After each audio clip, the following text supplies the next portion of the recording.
ஓ! எல்லாருக்கும் வணக்கம்ப்பா. எல்லாரும் கண்டிப்பா ஜூலை 17 நம்ம பிக்சர் ரிலீஸ் ஆயிக்குது. நாளைக்கு உங்க ஃபேமிலி எல்லாத்தையும் கூட்டுன்னு வாங்க. ஓ! அன்பேட்டன் இப்ப தான் பார்த்துட்டு வந்தேன். நான் வரும்போதே ஒரு ஒரு மைண்ட்ல ஒரு மாரி வேலை அப்படி அலைச்சல் ஒரு மாரி ஸ்ட்ரெஸ்ல வந்தேன். இந்த படம் பயங்கர ஸ்ட்ரெஸ் பஸ்டரா இருந்துச்சு. இதுக்கு முன்னாடி அண்ணனோட பாரியனோட அஜமா படம் பார்த்துருப்பீங்க. அந்த ஆர்ட் ஃபிலிம் இருக்கும். இந்த படம் எப்படி இருக்க போகுதுன்னு நீங்க எதிர்பார்த்துருப்பீங்க. அப்பலாம் நீங்க நினைக்கவே இல்ல. பயங்கரமான ஸ்கோர் பண்ணியிருக்காரு. காமெடியாவும் சரி, சென்டிமென்ட்டா இருந்தாலும் சரி, சின்ன சின்ன விஷயங்களா இருந்தாலும் சரி, லவ் பெர்ஃபார்மன்ஸும் சரி, எல்லாமே படு பயங்கரமா பண்ணியிருக்காரு. இடையில சேத்தன் சார் அங்கிட்டு இந்த பக்கம் ஸ்கோர் பண்றாரு. இந்த பக்கம் கோபி அண்ணா ஸ்கோர் பண்றாரு. கோபி அண்ணா கடைசியில ட்விஸ்டே அடிச்சு விட்டாரு. அது படத்துல நீங்க சீன்ல பாருங்க. பயங்கரமா இருக்கும். நல்லா என்ஜாய் பண்ணக்கூடிய படம் இது. ஆ இது எனக்கு பெங்களூர் லாங்குவேஜ் எனக்கு தெரியல. ஆனா இவர் பேசும்போது, "ஓ! இதுதான் பெங்களூர் லாங்குவேஜ் இப்படிதான் இருக்கும் போல" அப்படின்னு சொல்லிட்டு வெளிய வரும்போது யாராவது படம் கேட்டா, "ஏய் படம் சூப்பரா இருக்குப்பா" அப்படி நம்ம சொல்ற மாரி, இந்த ஆங்கிலேயன் பத்தி நமக்கு தெரியாதது இல்லப்பா அப்படின்ற மாரி சொல்ற மாரி, இதெல்லாம் பாருங்க இதெல்லாம் சோசியல் மீடியால இதெல்லாம் ட்ரெண்ட் ஆகக்கூடியது. நல்லா பண்ணியிருக்காங்க. இதுல செல்முருகன் சாருமே சூப்பரா பண்ணியிருக்காரு. அவர் இடையில போயிட்டே இருக்கிற ஒரு கேரக்டரா இருக்கும். நல்லா இருக்கும். நீங்க பாருங்க. இந்த படத்துல முக்கியமான ஒரு விஷயம் என்னன்னா, கேஸ்ட் முக்கியம் இல்ல, கேரக்டர் முக்கியம் அப்படின்ற விஷயமும் ஆணித்தரமா சொல்லியிருக்காங்க. இது சமூகத்திற்கான ஒரு விஷயங்களும் சொல்லி, ஒரு ஃபேமிலி என்டர்டெயின்மெண்ட்டா நம்ம ஒரு ஃபேமிலியா ஒரு வீக்கெண்ட்ல நம்ம ஏதோ ஸ்ட்ரெஸ் இருக்கும். அப்பலாம் பார்த்தீங்கன்னா, கண்டிப்பா உங்களுக்கு அந்த ஸ்ட்ரெஸ்லாம் போகக்கூடிய படமா இருக்கும். இருக்குண்ணா நல்லா இருக்கு. காதலுக்கு அன்பு மட்டும் தான் முக்கியம். எந்த ஒரு ஜாதி, மதம், இனம் இல்லன்றத அழகா எடுத்து காமிச்சிருக்காங்க. காமெடியா எடுத்துட்டு போற மாரி எடுத்துட்டு போய் சமுதாயத்துக்கு தேவையான கருத்த குடுத்துருக்காங்க. இந்த கருத்து ரொம்ப முக்கியம். தொடர்ந்து எல்லாருமே பேசிட்டே இருக்காங்க. இந்த படத்துலயும் அத பத்தி பேசியிருக்காங்க. அன்பு தான் முக்கியன்றது அழகா பேசியிருக்காங்க. எங்கேயுமே லேக் அடிக்கல படத்துல. ஃப்ரெண்ட்ஸோட, ஃபேமிலியோட வந்து பாருங்க. என்ஜாய் பண்ணலாம் இந்த படத்த. ஆமா. இப்ப எல்லா கருத்தையும் ரொம்ப சீரியஸா எடுத்துட்டு போகாம, எல்லாருக்குமே புரியிற மாரி, என்ஜாய் பண்ற மாரி சமுதாய கருத்த அழகா, ஜாலியா எடுத்து சொல்லியிருக்காங்க. நம்மள சிந்திக்க வச்சிருக்கு படம். அ டைரக்டர் சார் கேட்குறீங்களா? ஓகே. அவரு சூப்பரா எழுதியிருக்காருண்ணா கதை. உண்மையிலேயே டைரக்டருக்கு ஒரு மிகப்பெரிய வாழ்த்து. எங்களோட கங்ராச்சுலேஷன் அவருக்கு சொல்றேன் சாருக்கு. இந்த மாரி ஒரு கதைய ரொம்ப சீரியஸா நெறைய பேர் கொண்டுட்டு போவாங்க. ஆனா, ஒரு அழகா பார்த்தீங்கன்னா, எதார்த்தமா சொல்லியிருக்காரு. எங்களையும் சிந்திக்க வச்சிருக்காரு.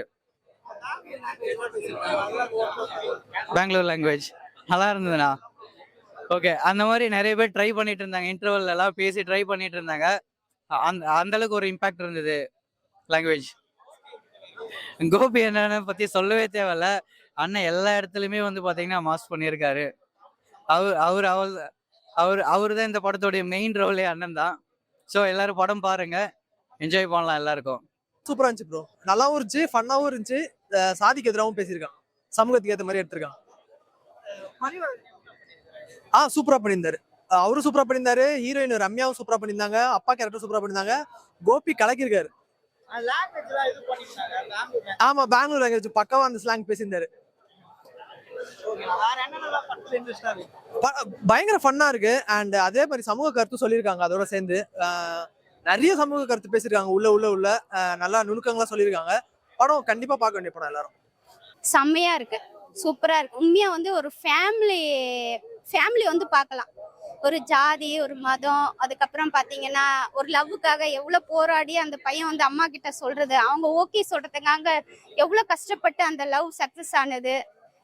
அவங்க ஹீரோயின் அந்த லவ்வுக்காக மாறுறது, மாத்தி மாத்தி பண்றது நல்லா இருந்துச்சு. ஃப்ரெண்ட் ரோல் செம்மையா இருந்தது. நாங்க ரொம்ப என்ஜாய் பண்ணி பார்த்தோம். கோபி நல்லா காமெடி பண்ணியிருக்காரு, சூப்பரா இருக்கு. ஹீரோ சூப்பரா பண்ணியிருக்காரு. ரோஜா மேம் ரொம்ப நாள் கழிச்சு என்ட்ரி ஆயிருக்காங்க, சூப்பரா பண்ணியிருக்காங்க. அவரு செம காமெடியா இருந்துச்சு. அதாவது கோவமும் இருந்துச்சு, காமெடி இருந்துச்சு, ரெண்டுமே நல்லா இருந்துச்சு. அதாவது ஃபன் பண்ணி எப்படி சொல்றதுன்னா ஜாலியா என்ஜாய் பண்ணி பார்த்த மாதிரி இருந்துச்சு இந்த படம். அதுவா நான் ஆக்சுவலி ஒருத்தங்க இருக்காங்க, அந்த ஆமாவான்னு ஒருத்தங்க இருக்காங்க இன்ஸ்டாகிராம்ல, ஒரு ஆண்டி ஃப்ரம் பெங்களூர். அவங்க வீடியோஸ்லாம் நான் நிறைய பார்த்துருக்கேன். ஒரு 1.5 2 வருஷமா பார்த்துட்டு இருக்கேன். அவங்க வீடியோஸ் ஆக்சுவலி நான் ப்ராக்டிஸ் பண்ணது இல்லை வீட்டில். ஏதோ அவங்க வீடியோஸ் பார்த்து ஞாபகத்தில் அப்படியே அங்கே பேசினது தான். அண்ட் கோபி அண்ணாவும் பேசினதெல்லாம் பார்த்து அப்சர்வ் பண்ணி அங்கே பேசினது தான். ரொம்ப நல்ல நல்லா வைரல் ஆச்சு அது. இப்போ ரோஹிணியில FDFS எல்லாரும் பார்த்துட்டு வரோம். ஆடியன்ஸோட பார்த்தோம். ஃபர்ஸ்ட் டைம் ரொம்ப ரொம்ப ஹாப்பியா இருந்தது. எங்கெல்லாம் நாங்க எதிர்பார்த்தோமோ, எங்கெல்லாம் எதிர்பார்க்கலையோ எல்லா இடத்துலயுமே சிரிச்சு என்ஜாய் பண்ணாங்க. ரொம்ப ஹாப்பியா இருந்தது. எஸ்பெஷலி இந்த லாஸ்ட் 20 மினிட்ஸ் பயங்கர பிளாஸ்டா இருந்தது. கண்டிப்பா எல்லாரும் தியேட்டர் வந்து பாருங்க. நீங்க டிசப்பாயிண்ட் ஆக மாட்டீங்க. ப்ராமிஸ். ஓ! எல்லாருக்கும் வணக்கம்ப்பா. எல்லாரும் கண்டிப்பா ஜூலை 17 நம்ம பிக்சர் ரிலீஸ் ஆயிக்குது. நாளைக்கு உங்க ஃபேமிலி எல்லாத்தையும் கூட்டுன்னு வாங்க. ஓ!